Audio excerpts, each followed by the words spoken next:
میں Orangi town sector 11 میں موجود ہوں۔ یہاں پر مجھے ایک پرانا اور خستہ حال ایک عمارت نظر آئی۔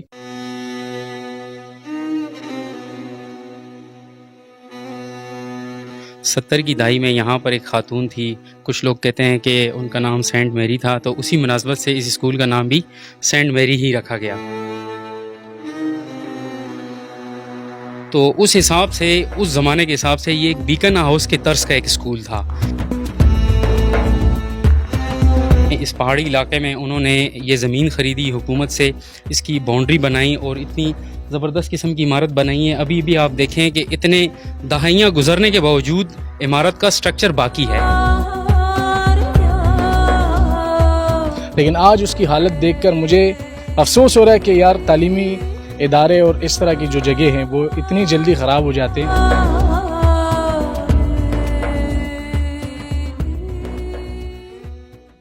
السلام علیکم جی، چلتے پھرتے میں آپ کو خوش آمدید کہتا ہوں۔ اس وقت میں اورنگی ٹاؤن سیکٹر 11 میں موجود ہوں۔ یہاں پر مجھے ایک پرانا اور خستہ حال ایک عمارت نظر آئی۔ تو میں جب یہاں آیا تو یہاں کے مقامیوں سے جب میں نے معلومات کی کہ یہ عمارت کس چیز کی تھی، تو انہوں نے جب مجھے بتایا کہ 70 کی دہائی میں یہاں پر جو ہے وہ ایک انگریز خاتون تھی، انہوں نے جو ہے یہاں پر ایک بہت بڑا اس وقت کے حساب سے بہت بڑا اور معیاری اسکول جو ہے وہ تعمیر کروایا تھا۔ لیکن آج اس کی حالت دیکھ کر مجھے افسوس ہو رہا ہے کہ یار تعلیمی ادارے اور اس طرح کی جو جگہ ہیں وہ اتنی جلدی خراب ہو جاتے ہیں۔ بیچ میں یہاں پر جو ہے وہ فسادات وغیرہ کافی زیادہ ہوئے۔ خیر مجھے تو اس کی جو ہسٹری ہے وہ اتنی نہیں معلوم۔ یہاں کے مقامی ہمارے ساتھ موجود ہیں، ان سے ہم بات کریں گے۔ سر السلام علیکم۔ وعلیکم السلام۔ سر مجھے اس عمارت کی اتنی ہسٹری تو نہیں پتہ، آپ مجھے ڈیٹیل میں بتائیں کہ آج اس کی جو یہ حالت ہوئی پڑی ہے، شروع سے آپ بتائیں مجھے بلکہ۔ اچھا کرامت بھائی، یہ ہم بزرگوں تو بھی سنتے آئے ہیں اور خود بھی ہم نے یہ دیکھا ہے کہ 70 کی دہائی میں یہاں پر ایک خاتون تھی، کچھ لوگ کہتے ہیں کہ ان کا نام سینٹ میری تھا، تو اسی مناسبت سے اس اسکول کا نام بھی سینٹ میری ہی رکھا گیا۔ تو انہوں نے جب دیکھا کہ یہ آبادیاں اس طرح وہ پرانی آبادیاں ہیں، بیکورڈ آبادیاں ہیں، غریب لوگ ہیں، اچھی تعلیم یہ لوگ نہیں حاصل کر سکتے، اس وقت سرکاری اسکول بھی اتنے نہیں ہوا کرتے تھے، ابھی تو گلی گلی میں آپ کو اسکول نظر آتے ہیں۔ تو اس حساب سے، اس زمانے کے حساب سے یہ ایک بیکن ہاؤس کے طرز کا ایک اسکول تھا۔ لیکن مزے کی بات یہ ہے کہ جو خاتون تھی سینٹ میری، انہوں نے یہ سارا خرچہ اپنے پلے سے کیا۔ اس علاقے میں، اس پہاڑی علاقے میں انہوں نے یہ زمین خریدی حکومت سے، اس کی باؤنڈری بنائی اور اتنی زبردست قسم کی عمارت بنائی ہے۔ ابھی بھی آپ دیکھیں کہ اتنے دہائیاں گزرنے کے باوجود عمارت کا سٹرکچر باقی ہے۔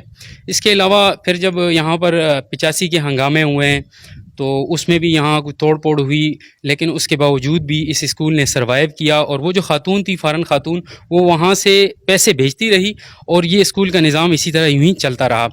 بعد میں پھر 90 کی دہائی میں بھی فسادات ہوئے، اس کے باوجود بھی یہ اسکول چلتا رہا اور وہ خاتون پیسے بیچتی رہی۔ اس کے بعد یہاں پر لینڈ مافیا آئی، انہوں نے یہاں پر چائنا کٹنگ کرنے کی کوشش کی، تو دو لسانی آبادیوں کے درمیان یہاں پر فسادات بھی ہوئے، اس میں بھی اسکول کو کافی نقصان پہنچا۔ اس کے علاوہ جو نشے کے عادی افراد ہیں، انہوں نے بھی یہاں سے سریا وغیرہ لے کر گئے، یہاں کا جو فرنیچر وغیرہ تھا۔ مزے کی بات یہ ہے کہ جس زمانے میں لوگ دریوں پہ بیٹھا کرتے تھے، اس زمانے میں یہاں پر چیئرز اور ٹیبلیں اور یہ ساری چیزیں دستیاب تھی۔ تو ایک بہت اچھا سیٹ اپ تھا، لیکن گردش دوران اور زمانے کی جو ہے نا گردشوں نے اس کو بس توڑ پھوڑ کا شکار کر دیا اور لوگ اس کو لے گئے۔ یہ افسوس کی مقام ہے، تو اس طرح کا ہے۔ اچھا، میں نے سنا ہے کہ یہاں پر جو ہے وہ ایک بہت بڑا گراؤنڈ بھی ہوا کرتا تھا، تو اس حوالے سے بتائیں۔ میں نے سنا ہے آپ کا بچپن بھی یہیں پر گزرا ہے، تو ظاہر سی بات ہے آپ نے یہ سب کچھ اپنی آنکھوں سے دیکھا ہوگا۔ جی بالکل، ہم یہاں پر آیا کرتے تھے، میری یادداشتوں میں بالکل محفوظ ہے۔ ہم یہاں کے کرکٹ کھیلا کرتے تھے، اور ہر اتوار کو یہ اہلیان رحیم شاہ کالونی اور اہلیان فرید کالونی، حتیٰ کہ گلشن غازی اور افریدی کالونی، اس کے علاوہ یہ جو اردو آبادیاں ہیں ہمارے ساتھ یہاں قریب کی، یہ سارے یہاں آیا کرتے تھے، اور ہم مل کے کرکٹ ٹورنامنٹ بھی کرایا کرتے تھے، اور یہاں پر ہم کرکٹ بھی کھیلا کرتے تھے۔ تو ہفتے اتوار کو صحیح رونق لگی ہوتی تھی یہاں پر، لوگ آئے ہوتے تھے، کراچی سے باہر کی ٹیمیں بھی، بڑے بڑے ٹورنامنٹس بھی یہاں پر ہوئے ہیں۔ اسی کے ساتھ اگر آپ دیکھیں، اس سے تھوڑا سا آگے جا کے جے ڈی آئی کے نام سے ایک گراؤنڈ ہے۔ اس گراؤنڈ میں تو مطلب یہ ہے کہ پورے کراچی لیول کی ٹیموں نے ٹورنامنٹس ہوئے ہیں۔ بس یہ سسٹم ہے یہاں کا، تھوڑی سی اس کو توجہ کی ضرورت ہے تو واپس پرانا وقت آ سکتا ہے، اور اس اسکول پر جو ہے نا مزید محنت کی ضرورت ہے۔ جنہوں نے یہ بنایا تھا اس وقت کے جو ٹیچرز تھے ان سے رابطہ کیا جائے تو جو اس کے سرپرست ہے، جو یورپ میں جو خاتون تھی یا جو ادارے تھے، ان سے رابطہ کیا جائے اور اسکول کو واپس بحال کیا جائے۔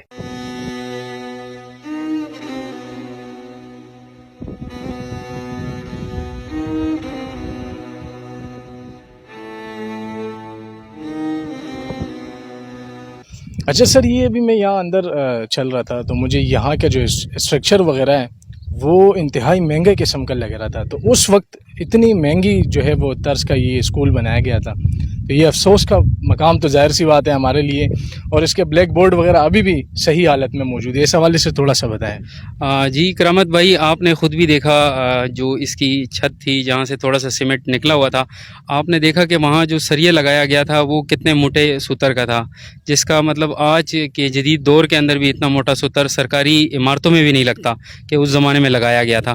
باقی آپ نے اس کے یہ مرکزی دروازے بھی دیکھے ہوں گے کہ یہاں پر جو منشیات کے عادی لوگ تھے، جو جرائم پیشہ لوگ تھے، جو اپنے وسائل نکالنے کے لیے، اپنے پیسوں کے لیے وہ سریا بھی انہوں نے توڑا، اس کے باوجود بھی آپ دیکھ لیں کہ یہ اتنا مضبوط ہے کہ وہ سریا ان سے نہیں ٹوٹا گیا ہے۔ جو مرکزی دروازے ہیں وہ ابھی بھی اسی حالت میں ہیں، اس کی اسٹرکچر موجود ہے۔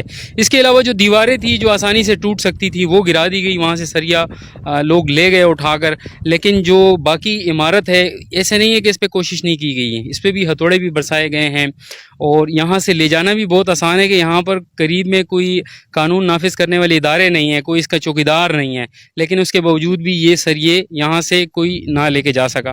تو اس کا مقصد یہی ہے، یا اس سے اسی بات کی طرف اشارہ ہوتا ہے کہ اس وقت جو معمار تھے، جو کام کیا گیا، جو ٹھیکیدار تھے اور جو لوگ تھے جنہوں نے خرچہ کیا، انہوں نے اس کے اوپر کافی محنت کی، ایمانداری سے کام کیا گیا، اس کے اوپر اچھا میٹیریل یوز کیا گیا، اسی وجہ سے اسٹرکچر ابھی تک اس کا برقرار ہے۔ اچھا، دوسری بات میں آپ کو یہ بتاؤں گا کہ ایسے نہیں ہے کہ اورنگی ٹاؤن کا یہ علاقہ گمنام ہو یا یہ اسکول گمنام ہو۔ جتنے بھی الیکشن ہوتے آئے ہیں ابھی تک کراچی میں، چاہے وہ بلدیاتی الیکشن ہو، چاہے قومی اسمبلی اور صوبائی اسمبلی کے انتخابات ہو، اس جو اسکول کو جو ہے نا پولنگ اسٹیشن باقاعدہ قرار دیا گیا۔ یہاں پر قانون نافذ کرنے والے ادارے آئے، پولیس کی گاڑیاں، رینجرز کی گاڑیاں، الیکشن کا عملہ 2-3 دن پہلے سے یہاں آ کے وہ اسٹے کر لیتے تھے، اور یہ جو اسٹیشن ہوتے تھے یہ حساس پولنگ اسٹیشن ان کو کہا جاتا تھا، چونکہ یہاں پر لسانی اکائیاں جو ہے آس پاس ہی رہتی ہے اور اکثر ان میں لڑائیاں بھی چلتی رہتی ہے۔ اسی وجہ سے یہاں پہ پولیس چوکی بھی بنائی گئی، اور جب 85 کے ہنگاموں کے بعد جو چوکی بنائی گئی تھی وہ تو توڑ پھوڑ کا شکار ہو گئی، لیکن اس کے بعد 2000 کے بعد بھی یہاں ہنگامے ہوئے تو یہاں پر ایک نئی چوکی بنائی گئی، آپ نے اس کے بھی آثار دیکھے ہوں گے، وہ بھی ٹوٹ پھوٹ کا شکار ہو گئی۔ تو کہنے کا مقصد یہ ہے کہ اس جگہ کو آپ کے چینل کی توسط سے میں حکام بالا سے کہوں گا کہ عذرائے کرم اس کے اوپر توجہ فرمائیں اور اس کو دوبارہ سے اپنی شکل میں بحال کریں، اور یہ کوئی اتنا مشکل نہیں ہے، اس پہ تھوڑی سی توجہ کی ضرورت ہے اور تھوڑے سی خرچے کی ضرورت ہے، تو یہاں کی رونقیں واپس بحال ہو سکتی ہے اور ہمارے بچے اچھی تعلیم سے دوبارہ آراستہ اور پیراستہ ہو سکتے ہیں اور وہ تعلیم حاصل کر سکتے ہیں۔ تو یہ جی اس وقت ہمارے بھائی نے آپ کو جو ہے وہ سینٹ میری اسکول کا پورا ڈیٹیل، جب سے وہ بنا پھر اس کا جو ہے وہ زوال ہے، وہ پورا آپ کو اس ویڈیو میں بتا دیا ہے۔ تو یہ اس وقت یہاں کی عمارت جو ہے وہ مجھے پرانی یادیں جو ہے وہ دلا رہی ہے۔ اکثر ہم جب لاہور جاتے ہیں یا پشاور یا یہاں بھی اکثر ہم ایسے پرانے مکانات دیکھتے ہیں جو برٹش دور کے یا مغل دور کے ہوتے ہیں، تو اس وقت جو ہے وہ یہ مجھے بالکل اسی طرز کا لگ رہا ہے۔ تو یہ تھوڑی سی معلومات دینی تھی آپ کو، تو انشاءاللہ ملیں گے کسی اور ویڈیو کے ساتھ۔ آج کے لیے اتنا ہی، اللہ حافظ۔